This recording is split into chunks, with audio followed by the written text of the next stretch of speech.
बिस्मिल्लाहिर्रहमानिर्रहीम। लाखों करोड़ों दुरूदो सलाम मोहम्मद मुस्तफ़ा सल्लल्लाहु अलैहि वसल्लम और आले मोहम्मद पर। मैं हूं उमर दराज गोंदल।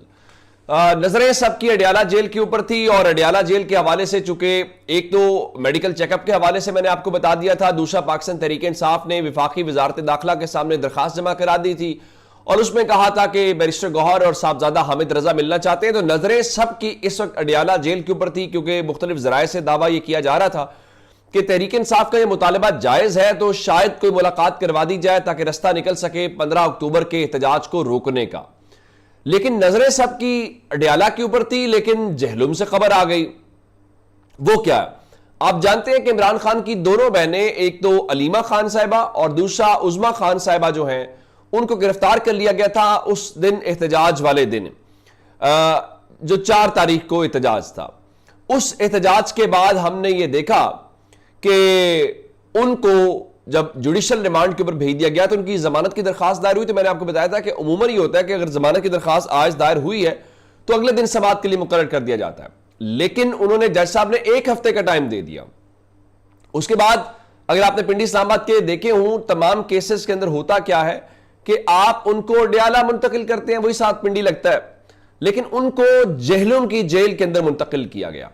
अच्छा, फिर इमरान खान के ऊपर आपने पाबंदी लगा दी कि वो घर वालों से भी नहीं मिल सकते, इवन उनकी अहलिया जेल में है बुशरा साहबा, और आप बुशरा बीबी से भी मुलाकात नहीं कर सकते। पार्टी के लोगों से या वुकला से मिलना तो बहुत दूर की बात है। और उनके जो फोकल पर्सन थे, जिनको उन्होंने खुद मुकर्रर किया हुआ इंतजार पंजो था, उनको भी उठा लिया गया, उनका भी कोई अता पता नहीं चल रहा। तो अब खबर क्या है?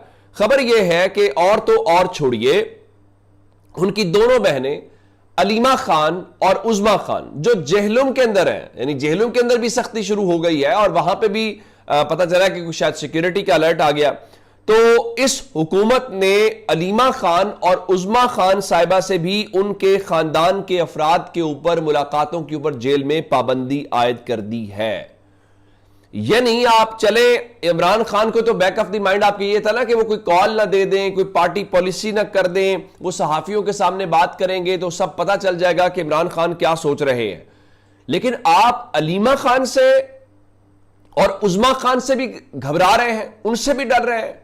अगर बात यहां तक आ गई है तो फिर आपके बस की बात नहीं है, फिर आप कर लें। लेकिन इस दौरान एक और डेवलपमेंट है, और डेवलपमेंट यह है कि इमरान खान की हमशीरा जो उज़मा खान और अलीमा खान के अलावा तीसरी उनकी बहन है नौरीन न्याजी, जो हसन न्याजी की वालदा है, उन्होंने वाज़े तौर पे एक बड़ी दिलचस्प बात की है। उनका, आप ये लोग कह रहे हैं कि वो जो वहां पे SCO कॉन्फ्रेंस है तो एहतजाज नहीं होना चाहिए। तो उन्होंने कहा, मुझे ये बताइए, क्या एहतजाज करने से भी कभी फॉरेन पॉलिसी मुतासर हुई है?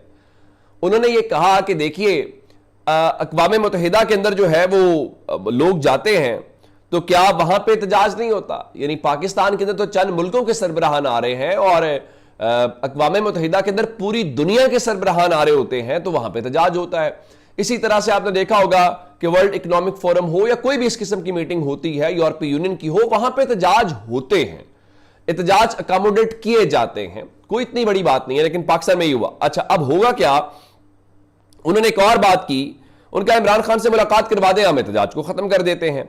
फिर उन्होंने बड़ी वाज़ेह बात की है उनका कि 15 को एहतजाज डी चौक पर भरपूर होगा और PTI के टिकट होल्डर्स को, MNS को, MPS को कहती है, जो टिकट होल्डर्स हैं उनको कहूंगी, ज़ाहिर MNS को तो अलाउ नहीं किया गया, कि 15 अक्टूबर को लाजमी डी चौक पहुंचे। यूं लगता है कि इमरान खान की जो बहन है, उन्होंने अमली तौर पर तहरीक इंसाफ की कमान संभाल ली है। इवन वो जब इंटरव्यू दे रही थी तो उस इंटरव्यू के दौरान उन्होंने कहा कि इमरान खान तो कुछ और बात करते हैं, तो पार्टी उनकी क्यों नहीं करती? तो उन्होंने कहा, जब घर में वालिद नहीं होता या वालदा नहीं ना होता, तो होता क्या है कि वहां पर बच्चे बाद में जब वो देखते हैं कि वालिद नहीं है तो वो हरकतें करना शुरू कर देते हैं। तो तहरीक इंसाफ में भी चूंकि इमरान खान इस वक्त जेल के अंदर है तो वो चीजें हो रही हैं। अब मेरा ख्याल यह है कि पाकिस्तान तहरीक इंसाफ ने वाज़े तौर पे, अगर वो तो आपस में डिवाइडेड है ही है, कल भी पता चल गया था कि कौन एहतजाज के हक में, कौन एहतजाज के खिलाफ है। आज इवन हामिद खान साहब जो हैं, उन्होंने टीवी के ऊपर बैठ के अबसार आलम के शो के अंदर वाज़े तौर पे ये कहा है कि वो इस एहतजाज के हक में नहीं है और उनके मुताबिक 15 अक्टूबर को जो एहतजाज का फैसला है वो जल्दबाजी में किया गया है। तो जब तहरीक इंसाफ की लीडरशिप ये सब नहीं कर रही, ऐसे में मेरा ख्याल ये है कि अब उस नौरीन साहिबा जो है उन्होंने ये फैसला किया कि वो खुद कॉल देंगी और लोगों को वो बुलाएंगी। अब एक चीज और है, इस वक्त जो जजेस के साथ हो रहा है, अब जो आईनी अदालत है जिसको बिलावल जरदारी बताते हैं कि जी वो कायदे आजम का ख्वाब था, तो फिर आमिर सईद अब्बासी साहब ने सवाल उठाया कि चले अगर आईनी अदालत का ख्वाब तो कायदे आजम ने देखा था, तो क्या इस्लामाबाद हाई कोर्ट के जजों का तबादला करके ट्रांसफर करके दूसरे सूबों में भेजने का ख्वाब भी कायदे आजम ने ही देखा था? और फिर चीफ इलेक्शन कमिश्नर को आईनी तरमीम के जरिए तोसी देने का ख्वाब भी क्या कायदे आजम ने ही देखा था? और क्या चीफ जस्टिस के तकर्रुर का इख्तियार वजीर आजम को देने का ख्वाब जो है वो भी कायदे आजम ने ही देखा था? और अब तो पीपल्स पार्टी की क्या ही बात है, पीपल्स पार्टी तकरीरें बहुत करती हैं। अंदाजा करें कि आज कराची के अंदर एहतजाज हो रहा था और दफा 144 भी नाफिज नहीं थी, और इन्होंने वो जो दानिश्वर हैं मुख्तलिफ, जो वकील हैं, जो अदीब हैं, खवातीन हैं, जिस तरह आज वहां की पुलिस ने खवातीन को हिरासत में लिया है, गिरफ्तार किया है, मेरे ख्याल से पीपल्स पार्टी और बिलावल को उसके ऊपर शर्मिंदा भी होना चाहिए, माफी भी मांगनी चाहिए। और दूसरे लफ्जों में पीपल्स पार्टी आपको तकरीरें बहुत करेगी, हम बिलावल की तकरीरों से मुतासिर होने ही लगते हैं तो कोई ना कोई ऐसी चीज हो जाती है, मैं पता चल जाता है कि जनाब देखिए ये है। आज वहां पे बेशर्मी की हद जो है वो क्रॉस की गई है, लेकिन आप तकरीरें सुनेंगे तो वो जनरल ज़िया को बुरा कह लेंगे, फलां को बुरा कह लेंगे, लेकिन अपने गिरबान में झांकने की कोशिश नहीं करेंगे। तो मैं आपको बताना बुनियादी तौर पे चाह रहा था उस आईनी तरमीम के मुतालिक जो कायदे आजम का ख्वाब उन्होंने कहा है। एतजाज एहसन साहब ने मतीउल्लाह जान को इंटरव्यू दिया है और उसमें उन्होंने गुफ्तगू जो की है, मेरे ख्याल अब जजेस को कुछ कर लेना चाहिए।